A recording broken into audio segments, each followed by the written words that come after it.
Здравствуйте, это новости Татарстана, в студии Даяна Саитова. Каждый день мы рассказываем о ярких событиях в столетней истории ТАССР. В первый день февраля 1928 года в столице запускается первая казанская швейная фабрика. Она расположилась на улице Карла Маркса. И в этот же день, в 1972 году, с Казанского вокзала отправился первый электропоезд. Радости провожающих и встречающих не было предела. На конечной станции в Арске первых пассажиров электрички встречали как героев. Мы возвращаемся к событиям этого времени, вот каким выдался день.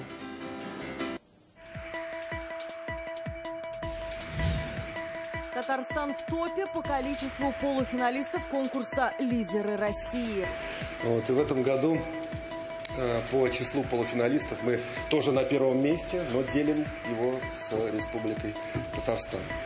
Победителям обещают миллион. На что его потратят или что сегодня в цене? Об этом Алия Хайрудинова.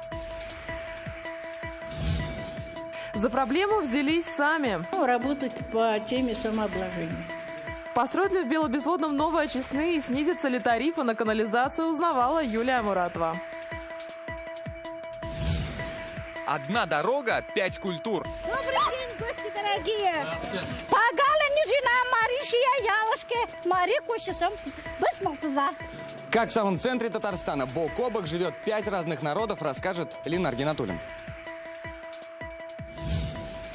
Вчера будни, сегодня история. Магазин дефицит, но все-таки... Чем жил среднестатистический житель ТАССР? Что ел, где работал и что смотрел? В историю окунулся Рамиль Шайдуллин. Увеличение выплаты льготникам и пенсионерам, новые правила увольнения и электронные чеки. С 1 февраля в стране вступили новые законы и правила. Как изменится жизнь россиян в последний месяц зимы, расскажет Рамиль Галиуллин.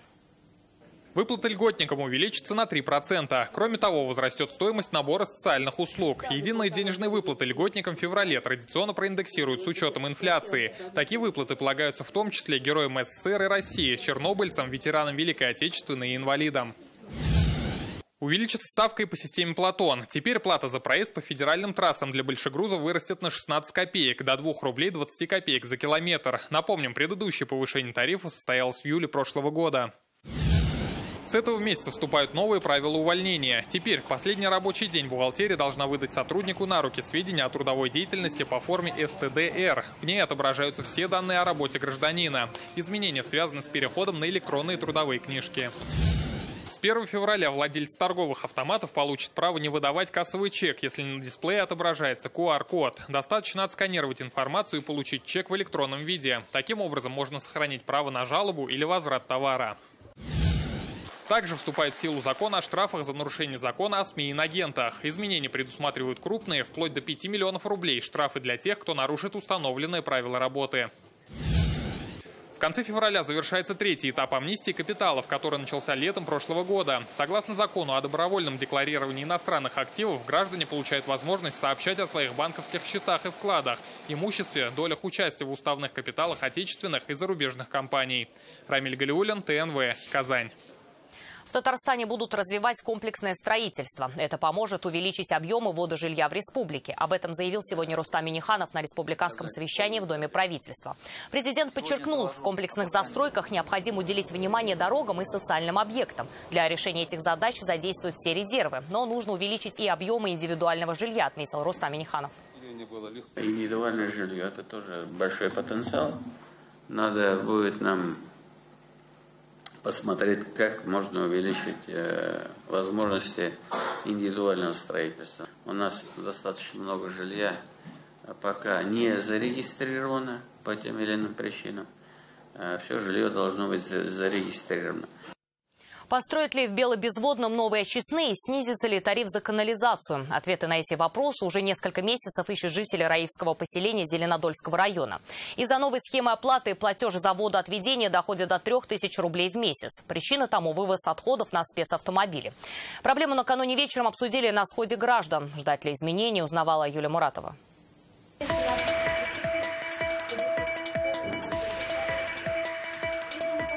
Вопрос этот по поводу очистного сооружения Он очень больной. Не решается давно. Жители Раивского поселения уже не знают, куда обращаться. Администрация района, региональные власти, надзорные органы. Сейчас очередной сход граждан. Последний был в октябре. Вопрос, когда в Белобезводном появятся очистные сооружения для жидких отходов, до сих пор не решен. За проблему уже готовы взяться сами. Работать по теме самообложения. Со всех собрать определенную сумму 1 год, определенную сумму 2 год, 3 год. И, может быть, тогда мы сможем сами отремонтировать очистное сооружение. Раньше отходы сливали на поля фильтрации, но по решению суда делать это запретили. Земля заповедная. Теперь отходы вывозят спецмашины, и это, по словам властей, пока остается единственным выходом. Ведь строить здесь очистные тоже нельзя по закону. Мы не имеем права на законодательном уровне сбрасывать очищенные стоки на рельеф. Сброс отходов на рельеф местности запрещен, а объемы речки Сербулак не позволяют принять очищенные стоки. Жители предлагают альтернативный вариант – построить коллектор до очистных соседнего Васильева. Строительство напорного канализационного коллектора до сетей Салават-Купыре на Васильевские очистные до такой степени высок и дорог, что затраты на него строительства несоразмерно высоки с численностью населения. Можем только вывозить. Я бы с удовольствием придумал бы что-то другое, но я не волшебник. Вывоз и новая схема водоотведения сказалась и насчет фактурах. Теперь за канализацию жители платят не с куба слитой воды, а с квадратного метра жилья. Это почти 27 рублей. Опасается, что из коммунальной строки оплата перейдет в жилищную. Получается, у нас 3000 только за канализацию платить. Если с куба воды платить за канализацию, значит, получается, с куба мы будем платить 286 рублей. По словам сельсовета, еще в прошлом году жителям предложили внести протокол в управляющую компанию о несогласии с новой схемой оплаты. Но он так и не поступил. Постановление о новой схеме утверждено. Наше постановление полностью было изучено, проверено прокуратурой. У нас есть положительное заключение, что все соответствует нормам закона. Это постановление, по словам главы, жители еще могут обжаловать в суде. По его решению власти готовы отменить нововведение. Юлия Муратова, Ренат Сафин, ТНВ, Зеленодольский район. И сегодня Рустам Минниханов во время субботнего совещания дал поручение жестко следить за соблюдением режима на территории нового природного заказника «Волжские просторы».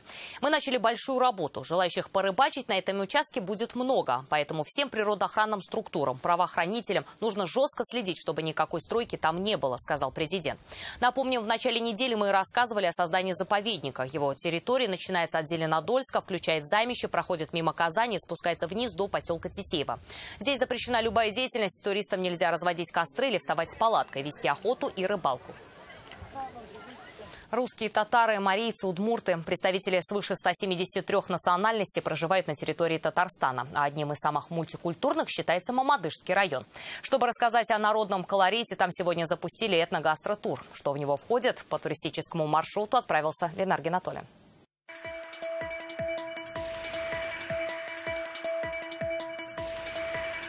В самом центре Татарстана находится мультикультурный Мамадышский район. Его главная особенность, что здесь бок о бок дружно живет 5 разных народов. И чтобы познакомить их с туристами, придумали специальный этно-гастротуристический маршрут, в который мы вместе с вами сейчас и отправимся.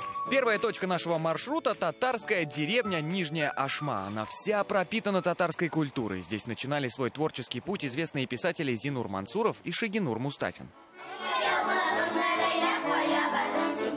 Татары издревле славятся своей кухней, поэтому и столы здесь ломятся от угощений. Каждое татарское блюдо имеет свою историю. К примеру, даже обычные оладушки. Они называются таймак и готовятся по определенному рецепту. Естественно, о нем мне не рассказали. Мне рассказали только о традиции, которая с ними связана. Невеста, которая впервые переночевала у жениха, должна была на утро приготовить именно их, и по их пышности определяли, насколько сильно она его любит.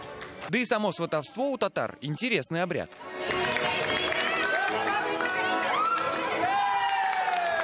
Следующая точка – этногастротура. Красная горка. Здесь нас встречают русские молодцы да красавицы. Гармонь, хлеб-соль – все как в старорусских сказках.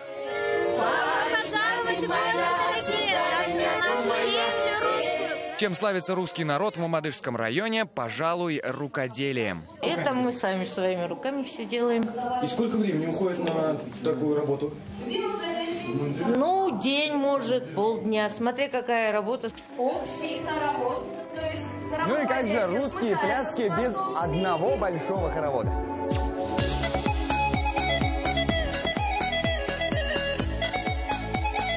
Как бы сильно не хотелось здесь остаться, но мы двигаемся дальше. В деревне Большая Шия нас встречают веселые Мари. Добрый день, гости дорогие! Погала нежина Маришия ялушки. Столы, как и везде, полны национальных блюд, но это на закуску. Марийцы славятся своим особым самогоном. Рожь из ржи делали. Его ложили рожь, чтобы она корни пустила, с водой заливали, корни пускает. Наставили, чтобы она бродила в бочке. Емкости. Она бродит, достаивается и смотрит хозяйка, спичку поджигает.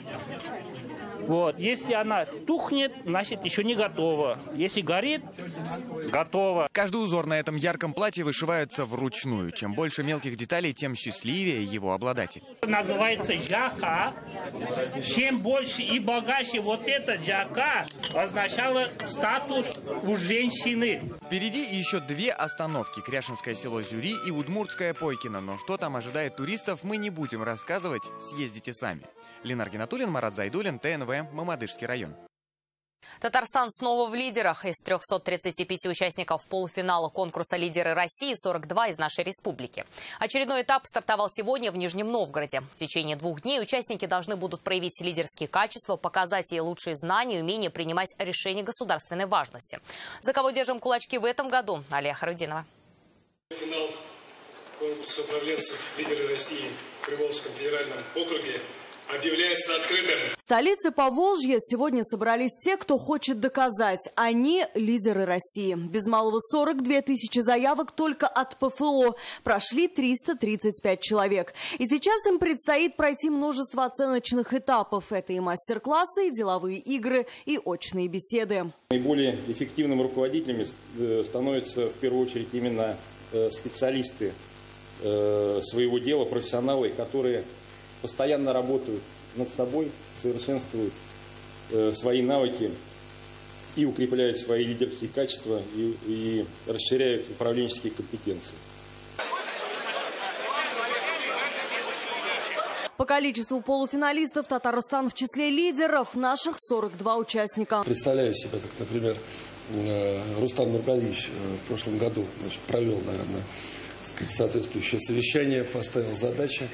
И в этом году по числу полуфиналистов мы тоже на первом месте, но делим его с Республикой Татарстан. В суперфинал выйдут 300 участников. Все они получат образовательный грант в размере 1 миллиона рублей. Поаплодируем ему. Это кадры встречи Рустама Минниханова с победителями прошлого конкурса. Тогда он выступил в роли наставника. Тогда же стало известно о назначении Владимира Жаворонкова заместителем министра здравоохранения республики. Дальше поехал или как? Да, пожалуйста. Но у замминистра работы много. И таких российских лидеров из Татарстана много. Рустем Гумеров – специалист Big Data. Ильнар Гирфанов сегодня работает в федеральной структуре. Прошла обучение в Сколково Александра Лебедева. Финалисты этого года станут известны завтра. Алия Хайрудинова, ТНВ, Нижний Новгород. Музей МВД Татарстана нужно включить в туристическую карту республики и показывать иностранным гостям. Такую идею озвучил Рустам Минниханов после посещения обновленного музея ведомства. Тюремная камера времен начала ТССР, орудие громких преступлений, даже телефонная будка, из которой можно звонить в советскую милицию. Что так впечатлило президента республики в музее, узнал Сергей Хайдаров.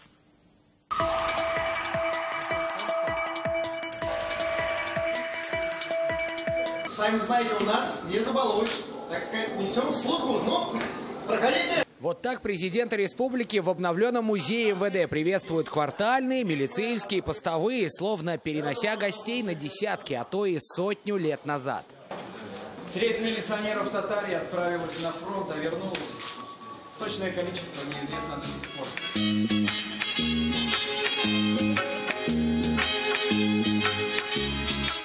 Поход в этот музей как урок истории. Здесь то, во что одевались правоохранители всех времен, из чего стреляли и даже улики громких преступлений. А во времена казанского феномена приходилось и перевоплощаться.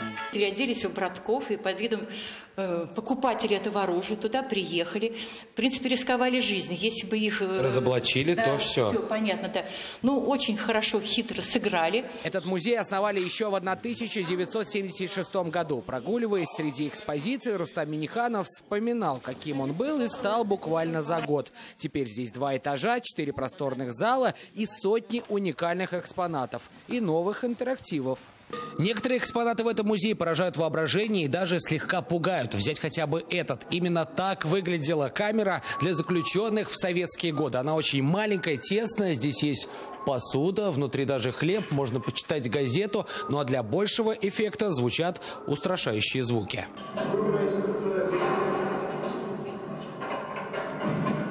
В свое время пользовались самодельными пистолетами. За этим стеклом столетняя эволюция огнестрельного оружия. Если век назад преступники пользовались такими самоделками и обрезами, то позже к ним в руки стало попадать более сложное и опасное оружие – автоматы и гранаты. Советскую милицию это не пугало. Во времена Татарской автономной Советской Республики, значит, Социалистической Республики, значит, на все задержания практически мы ходили без оружия. Вот. Достаточно было представиться, что ты сотрудник уголовного розыска, и практически человек, который подозревал в совершении кражи, в совершении грабежа, вплоть до убийства, они беспрекословно выполняли все требования работника милиции. В советские годы, если вас ограбили на улице, а поблизости не оказалось постового, то чтобы позвонить в милицию, мы же помним, раньше не было мобильных телефонов, нужно было бежать и искать вот такую вот телефонную будку, которые находились по всему городу. Вот так распространение телефонной связи в Казани усложнило жизнь всему криминальному миру. Алло? Сейчас музеи готовятся к наплыву туристов, ведь рекламу сделал сам президент. Рустам Нургалиевич очень высоко оценил работу, проведенную по реконструкции музея. Ему очень понравилось, он был впечатлен, похвалил. Да, предложил действительно, чтобы мы приглашали сюда не только сотрудников и учащихся вузов и школ, но что и иностранные туристы должны посещать музей и включить музей в туристическую карту. Первая телефонная линия в Казани, она появилась на улице Кремлевская.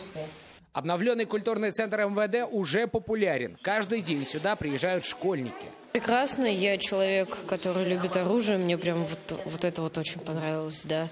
В общем, очень интересно, познавательно. Еще бы раз посетил это место. Здесь сделано очень грамотно, очень интересно. Экспозиции подобраны действительно исторические, от них прям пахнет историей. Чтобы так было, потребовалось немало сил и времени. Экспонаты собирали по крупицам, ведь не все просто спишешь и отправишь под стекло. Но то, что есть, уже целая история правоохранителей. Наша служба и опасна, и трудна, и на первый взгляд как будто не видна. Если кто такой и где у нас порой честно жить не хочет. Сергей Хайдаров, Ильшат Мухаметов, ТНВ, Казань. И повторится все как встарь. Пока у нас продолжается Еврозима, в США и Канаде устали от холодов и ждут наступления завтра. 2 февраля там празднуется День сурка, где по поверью становится ясно, как быстро наступит весна. Однако во всем мире День сурка понятие нарицательное и означает каждый день, похожий на предыдущий. В рамках цикла сюжетов к столетию ТССР мы решили вспомнить, были ли такие дни в то время. Рамиль Шайдуллин окунулся в историю.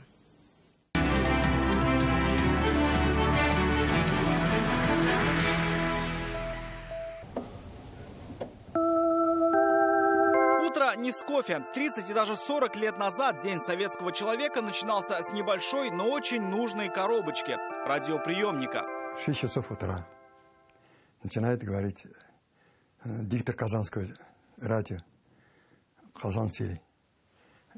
И это уже как-то человека будет и возбуждает, и призывает. То время хорошо помнит краевед Билал Шигабуддинов. Он родился в 48-м, в 60-е вступил в комсомол. Он и все друзья читали газеты. С тех пор это на всю жизнь. Здесь вот, допустим, вот Мадани Джумга есть. Есть, допустим, дальше Ватаном Татарстан, Республика Татарстан. Районная газета обязательно. В старых вырезках остались даже статьи за 70-е годы. В основном писали о жизни страны, ее успехах, но в целом мало что менялось. Да, твоя жизнь во многом была расписана уже, что называется, вперед. И действительно там колебания влево-вправо, так, в общем, были не очень сильные, но уверенность в завтрашнем дне была намного выше. Кстати, в силу в том числе этих пятилеток.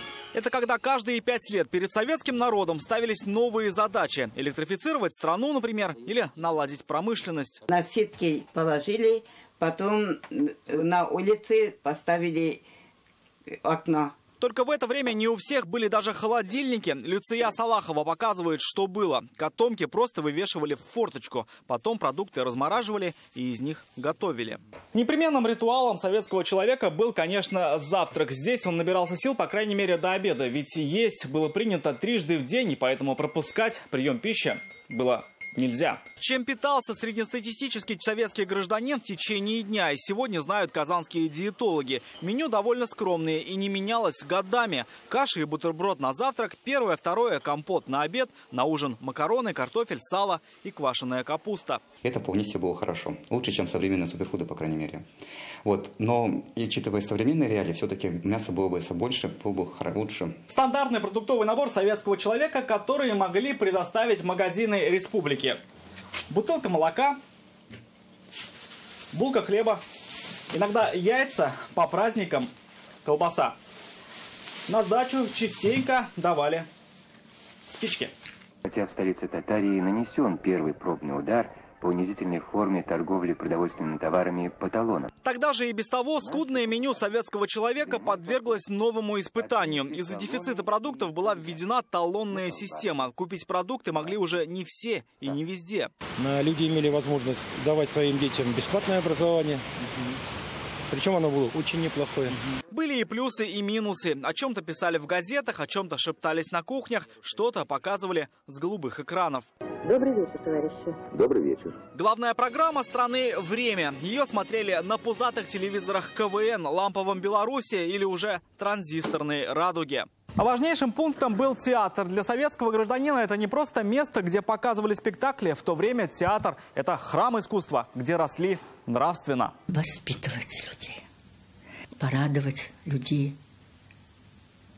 Мне кажется, вот задача и в советское время, мне кажется, даже это была задача намного важнее, намного сильнее, чем сейчас. Это время, когда артисты были, как бы сегодня сказали, суперзвездами. Им полагалось быть идеальными. Стрижка, костюмы и парфюм обязательно советский. Красная Москва – это знак человека, который что-то имеет, какие-то деньги. Это, наверное, женщины чувствуют больше, чем мужчины.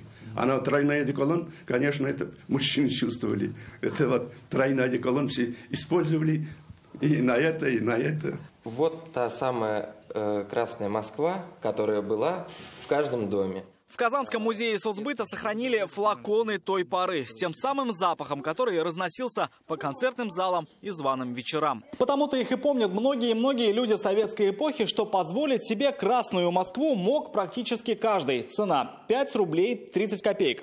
Другое дело, что-то подороже. То, что мог себе позволить только самый модный. Мы все спешим за чудесами.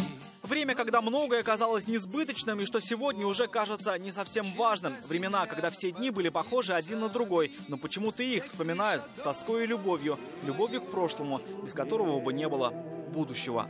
До свидания, наш ласковый Миша. Рамиль Шайдуллин, Владимир Ларионов, Марат Зайдуллин, ТНВ, Высокогорский район, Казань. Так заканчивается неделя. Интернет-версию итогов прошедших 6 дней читайте на сайте газеты «Реальное время». А все репортажи этого выпуска можно увидеть на сайте нашей телекомпании, а также на канале YouTube. А сейчас все самое интересное в интернете за неделю увидите в традиционной субботней рубрике «В сети». Я же с вами прощаюсь. Всего доброго.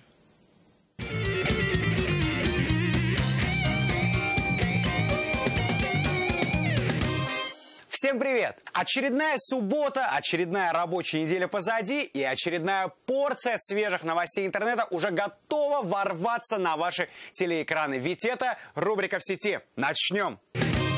Помогу заработать 466 617 рублей. Именно с таким плакатом стоял парень на улице Баумана. Что это значит, спросите вы? Просто после заявления Владимира Путина о том, что материнский капитал теперь будут давать за первого ребенка. Общий размер материнского капитала для семьи с 2 детьми составит 616 617 рублей. Все Всех парней страны будто подменили. Все разом готовы стать отцами. Как и наш герой с плакатом.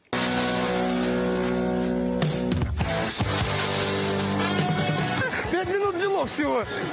Но этому парню, похоже, не везет. А вот судя по этому кадру, Айдару очень-то и повезло. Причем непонятно, что конкретно имеется в виду.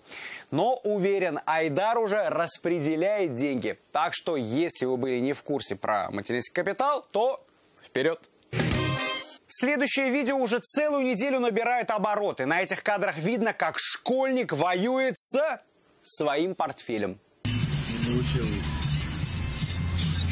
Не думаю, конечно, что это решит проблему, но эмоции выплеснул. Молодец. И народ повеселил, а вот его учителям нужно будет поработать с ним. А сейчас наша традиционная рубрика «В сети» с президентом.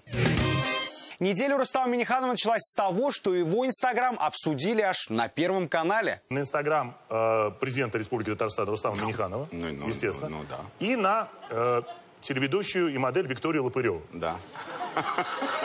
Если вам одновременно приходит пуш-уведомление, что оба этих человека разместили новые фотографии, какую фотографию вы откроете первой? Какие у вас провокационные вопросы? Не знаю, очень сложно. То просто Вика она очень часто постит, поэтому она по-любому будет первой.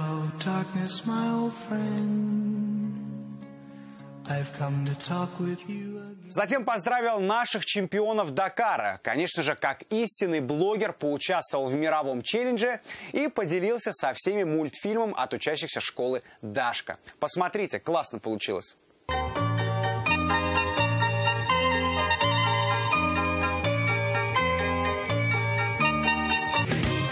На этом сегодня все. Пишите, присылайте свои фотографии, видео, различные интересные новости. Короче говоря, будьте в сети. Пока!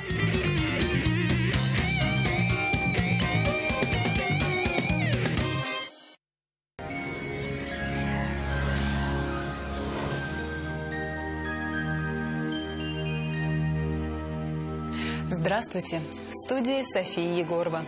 На календаре февраль, а в погоде без изменений. Подробнее после полезной информации. Хотите новый шкаф-купе?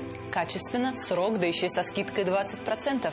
Звоните в Данил Мастер 2-167-166. Или приходите в Казань, Восстание 23. По данным сервиса Яндекс.Погода, в Бугульме, Бавлаха и Азнакаево ожидается пасмурный день. Снег будет идти с самого утра и до вечера. Днем минус 2-3 градуса. В Набережных Челнах, Нижнекамске и Елабуге пройдет небольшой снег. Слабый мороз, минус 1. В Агрызе, Менделеевске, Актаныше облачно, местами снег, минус 1-2 градуса.